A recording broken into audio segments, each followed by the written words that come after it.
النهارده ان شاء الله هعمل معاكم حاجه سهله وبسيطه كده بما ان النهارده اول يوم دراسه في الترم التاني. كل سنه وانتم طيبين وربنا يجعله ترم سهل على الاولاد ان شاء الله. هنعمل حاجه كده مش مكلفه وبسيطه وتغيير كده بعيد عن الروتين والحاجه التقليديه. لا، هنعمل حاجه نغير بعيد عن بقى سندوتشات الفين والحاجات اللي بتزهق الاطفال دي. هنعمل حاجه سهله وبامكانيات بسيطه. هتتابعي بس معايا الفيديو للاخر ان شاء الله، هقولك على كل حاجه. وما شاء الله الكمية ديت عاملة من أقل الإمكانيات، مش عاملة بإمكانيات كبيرة ولا حاجة. هتشوفي معايا كل حاجة بالتفصيل دلوقتي. زي ما انت شايفة كده ما شاء الله طالعة هشة وطرية. ودي أنا عاملاها يعني قبل يعني المدرسة يوم الأحد، أنا عاملاها السبت بالليل، وما شاء الله حطيت للأولاد منها، كانت جميلة وطرية وفضلت طرية زي ما هي شايفة من جوه. وحاجة كده قطنية، حاجة يعني لا تتوصف بجد بجد، حاجة ما شاء الله في الطعم وفي الريحة وفي الشكل، حاجة جميلة. يلا بس كملي معايا الفيديو للآخر، هقولك على كل تفصيلة فيها وكل حاجة ان شاء الله هتعجبك وهتعمليها على طول. اول حاجة كده هنبدأ مع بعض كده. شايفين زي ما انتوا شايفين كده، انا كنت حابة اوريكم كل تفصيلة فيها وازاي طرية وخدت لون من فوق ومن تحت، بجد بجد، وحاجة في منتهى الجمال.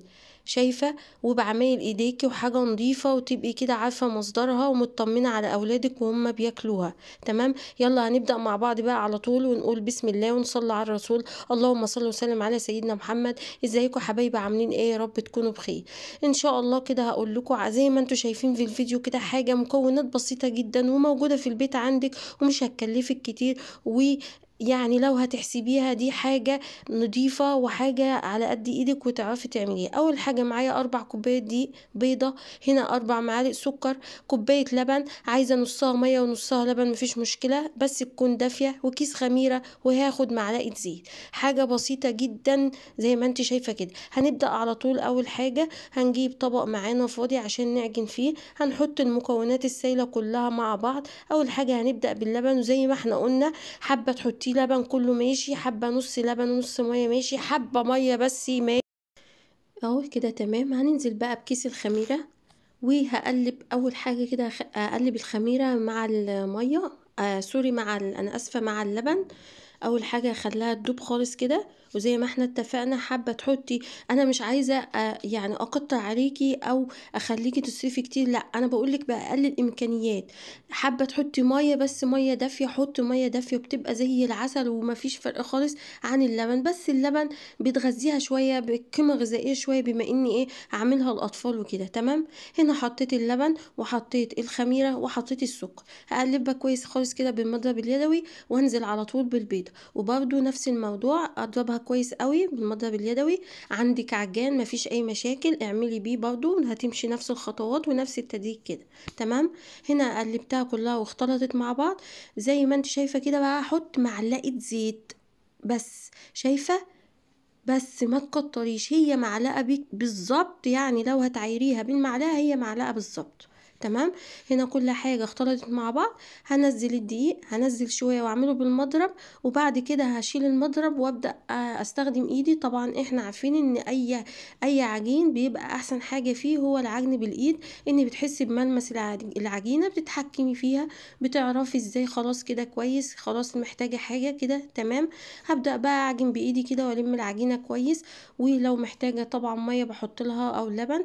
هنا طبعا ما كل عجين ما بيختلف عن العجين اللي قبله، يعني ممكن انا احتجت معلقة مية، انت ممكن ما تحتاجيلهاش. تمام، ممكن تحتاجي الاكتر اقل، فكل عجين بيختلف عن التاني. تمام، فالمادة السائلة ديت بتختلف من دقيق لدقيق. هنا بقى ببدأ المها كويس. هنا بعد ما لميتها حسيت ان هنا لسه في دقيق اهو، زي ما انت شايفه بوريها لك اهو. هنا انا احتجت، لسه بتفرول في ايدي، فاحتجت كوبايه ميه عادي خالص اهو زي ما بوريكي كده. حطيت ميه عادي مع اني حاطه في الاول لبن، مفيش اي مشكله. هلمها كويس بقى واخدم فيها واوريها لكم دلوقتي. لو انت بقى لسه جديده في القناه وما تعرفنيش، انا رانيا ودي قناتي بقدم فيها وصفات سهله وبسيطه وعلى قد الايد. ما تنسيش تشتركي في القناه وتعملي لايك وتفعلي الجرس عشان يوصلك كل جديد. ولو انت معايا في القناه ما تبخليش عليا بكومنت حلو من ايدك ولايك كده كده وتشجعيني بيه. هنا بقى بعد ما لميتها في الطبق انزلها على الرخامه، هختمها كويس قوي زي ما انتوا عارفين طبعا، وانا عامله الخطوات دي قبل كده في القناه وقايله ان انا بختمها كويس وبختبرها برضو اشوفها ازاي لمت معايا.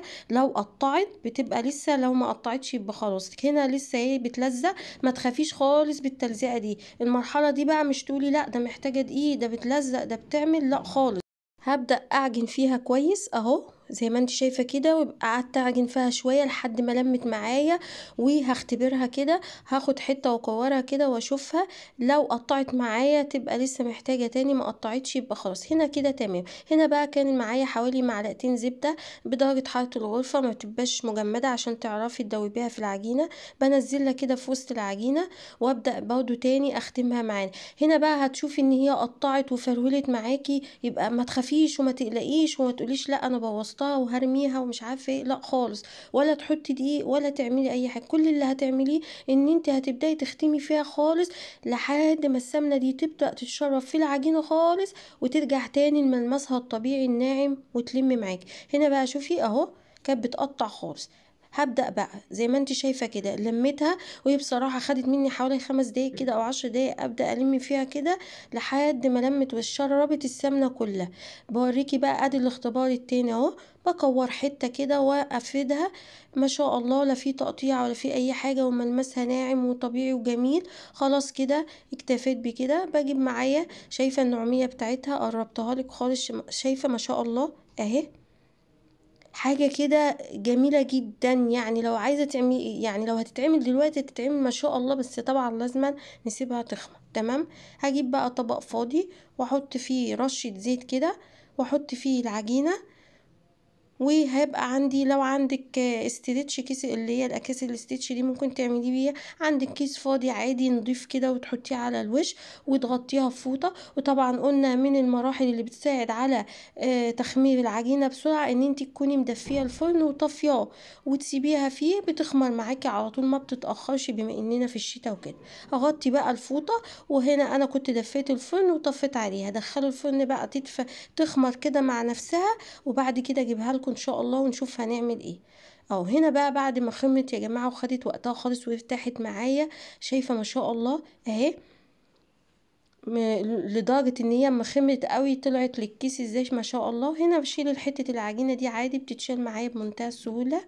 وهبدأ بعد كده افرغ الهواء او اطلع الهواء منها اهبطها كده واشتغل فيها على طول. كملي بس معايا الفيديو للاخر وهتشوفي التفاصيل اللي جايه وهعمل ايه وتطلع معاكي ما شاء الله عجباكي وهتعجب الاطفال وهيطلبوها منك على طول. يعني من كتر جمالها مش هتبطلي تعمليها ومش هتجيبي حاجة تاني من بره للاطفال الصبح في المدارس. هتبقى دي حاجة معاكي وسهلة وهتريحك وتقطعيها وتحطها في اللانش بوكس على طول وتديها للاطفال معاهم. هنا هبدأ حطيت رشة دي كده على الرخامة، وهاخد معايا كورة كده اهو. الحجم ده بتاعك انتي، بس انا عاملة على يعني على مقاس الحجم الصينية اللي هعمل فيها. تمام. اهو بالنشابة او بايدك عادي مفيش مشكلة، بس عشان انا يعني نظرا مش عايزة اطول الفيديو كده فحبيت اعملها بالنشابة بسرعة.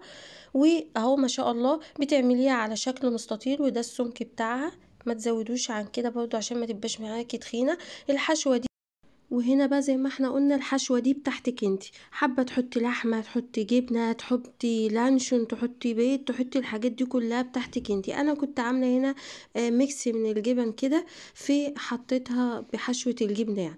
ببدأ زي ما قلتلك كده بفردها مستطيل وبجيب السكينة زي ما انتي شايفة كده وبقطعها، بس مش بجيبها من النهاية من فوق، لا بحط ايدي من فوق كده وابدأ بالسكينة اخطط كده كأنك بترسمي كده. تمام. والحشوة بتحطيها من تحت اهو مع بعض. هعمل لك 1 و2 و3 وتشوفي كل حاجة بالتفصيل. ببدأ اجيب الحرف ده واتك عليه جامد، اضغط كده عليه جامد عشان مفيش اي حشو من بره تخرج. وبعد كده هبدأ الفها وهتديني الشكل اللي انا هوريهولك دلوقتي. حاجة سهلة وبسيطة خالص. على فكرة انا عايزة اقولك على حاجة، ممكن انت تعمليها باي تشكيلة انت عايزاها، تعمليها باتيه تعمليها كروسو تعمليها زي ما انت عايزة، بس بتاخدي فكرة الخطوات وخلاص. تمام. هنا بقى بجيب صينية، وببقى رشها رشة زيت من تحت كده في الأرضية. وطبعا الصينية دي بتجيبيها على قد العجينة كده عشان العجينة تبقى شكلها حلو ومالية الصينية معاكي. هتشوفي كل حاجة دلوقتي اهو. هبدأ تاني هعمل نفس الموضوع، هجيب برضو اهو كورة كده اكورها واعملها. وممكن انتي تعملي الكمية دي على صينيتين صغيرين، مفيش اي مشاكل زي ما انت عايزة. بتكوري برضو تاني ورشة دقيق خفيفة كده، وبفردها بالنشابة اهو زي ما انت شايفة على شكل مستطيل. وهحط برضو نفس الموضوع الحشوة الجبنة.